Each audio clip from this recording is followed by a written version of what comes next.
शराबबंदी वाले राज्य बिहार की बात अब कर लेते हैं, क्योंकि बिहार में जहरीली शराब की वजह से मरने वालों की संख्या 35 तक पहुंच गई है। गोपालगंज में 20 तो बेतिया में 15 लोगों की जान चली गई है। कई लोगों की आंखों की रोशनी तक चली गई। इस घटना ने सिस्टम में लगी उस सेंध को बेपर्दा कर दिया है जिसकी आड़ में सुशासन की दुहाई दी जा रही थी। अब सीएम नीतीश कुमार ने गड़बड़ी करने वाले अधिकारियों पर सख्त कार्रवाई का निर्देश दिया है।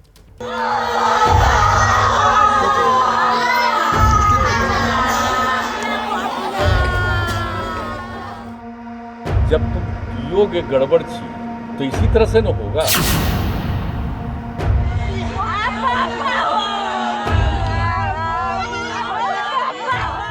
महिलाओं के नाम पर बिहार में शराबबंदी लागू की गई, लेकिन सरकारी आदेश की धज्जियां उड़ाकर राज्य में धड़ल्ले से शराब बिकती रही और आज उसी का नतीजा है कि बिहार के कई परिवार मातम मना रहे हैं।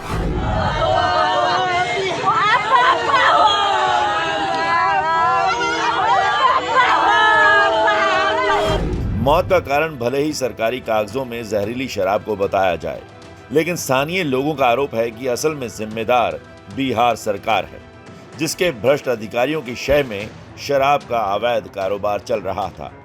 समझिए कि ये होम डिलीवरी हो रहा है।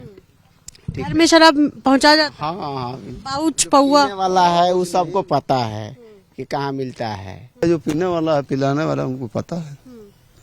एक ठेका जैसा बनाया हुआ नहीं ठीक है, जैसे नहीं चुप चोरी से मिलता है। शराब मिलना कितना आसान है, बिल्कुल आसान, कहीं भी मिल जाता है। तो प्रशासन की ही गलती है। सरकार बोलते हैं दारू बंद है, कहाँ बंद है? यहाँ के सब प्रशासन है, घर से पैसा लेते हैं, घर घर बटाता है।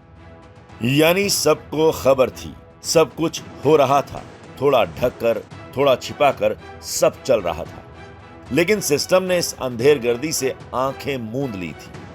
अब जबकि कई परिवारों में अंधेरा छा गया है तो सरकार ने अपनी आंखें खोल ली है। मुख्यमंत्री नीतीश कुमार ने शराबबंदी की उच्च स्तरीय समीक्षा की। मुख्यमंत्री नीतीश कुमार ने हाल की घटनाओं पर काफी सख्त नाराजगी जताई और गड़बड़ी करने वाले अधिकारियों पर सख्त कार्रवाई का निर्देश दिया।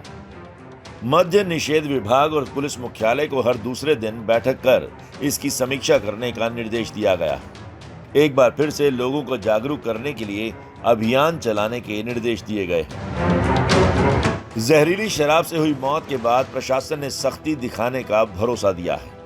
उस घर से बरामदगी हुई है, शराब की जरूर हुई है, लेकिन उस घर में शराब बना है हम एस्टैब्लिश अभी तक नहीं कर पाए हैं। हो सकता है बाहर से कहीं कुछ लाया हो सकता है कि बना हुआ लाया हो, ये एस्टैब्लिश नहीं हो पाया है, जिसमें कि जांच जारी है। उसकी जांच हमने एसडीपीओ सदर को दी है और उसकी तथ्यात्मक जांच करके वो प्रतिवेदन समर्पित करेंगे और उसमें अगर किसी भी पुलिसकर्मी की अगर लापरवाही सामने आएगी तो बिल्कुल उस पर कड़ी से कड़ी हम लोग कार्रवाई करेंगे।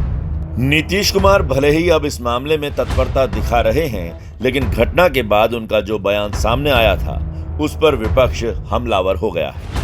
बार बार हम लोग कहते रहते हैं, आज नहीं जब भी हुआ, जब तुम पियोगे गड़बड़ चीज तो इसी तरह से न होगा। अगर गलत चीज को ग्रहण करिएगा तो ये नौबत आएगी। विपक्ष का आरोप है कि सरकारी सिस्टम में शराब माफियाओं की सेंधमारी हो चुकी है। ये एक सिंडिकेट है, माफी के साथ कहता हूं, ये सिंडिकेट है जो गांव देहात से लेकर पटना के ऊपर सत्ता शीर्ष पर बैठे हुए लोग चला रहे हैं।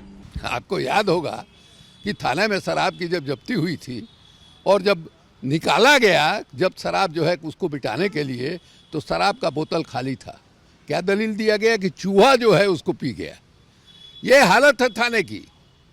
थाना जो है रोकने की बात छोड़ दीजिए, अरे ऐसे भी नजीर आपको मिलेंगे कि थाना जो है आपके यहाँ पहुंचा दे रहा है। जो विपक्ष बोल रहा है वही बिहार के लोग भी बोल रहे हैं, लेकिन सरकार और उसके सहयोगी कुछ और बोल रहे हैं। ऐसे तत्व जरूर हैं जो शराब का अवैध कारोबार करते हैं। कुछ राजनीतिक दल जो विपक्षी दल हैं उनका भी संरक्षण शराब माफियाओं को प्राप्त है। देखिए, विपक्षी दलों के नेताओं के शह पे बिहार काडर के 2012 बैच के आईएएस संजीव कुमार यादव लगातार शराब माफियाओं की मदद कर रहे हैं।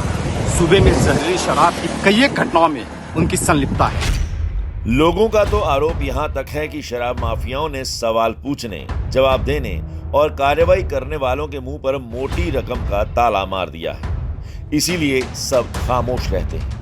ये मुंह कभी खुलते भी हैं तो रकम बढ़ा दी जाती है। हालांकि राज्य में शराबबंदी लागू होने के बाद कुछ कार्रवाइयां भी हुई हैं। शराबबंदी के बाद बिहार में 187 लाख लीटर शराब जब्त हुई है। शराब के सेवन या कारोबार से जुड़े 4 लाख के करीब लोगों की गिरफ्तारी हुई है। शराब ढुलाई में इस्तेमाल होने वाले 60,000 वाहन जब्त हुए हैं। शराब के खेल में शामिल 700 अधिकारी सस्पेंड किए गए।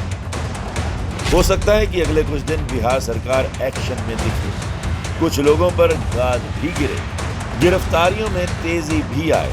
लेकिन जैसे ही विवाद शांत होगा, आशंका है कि शराब माफिया फिर से अपना खेल शुरू कर देंगे।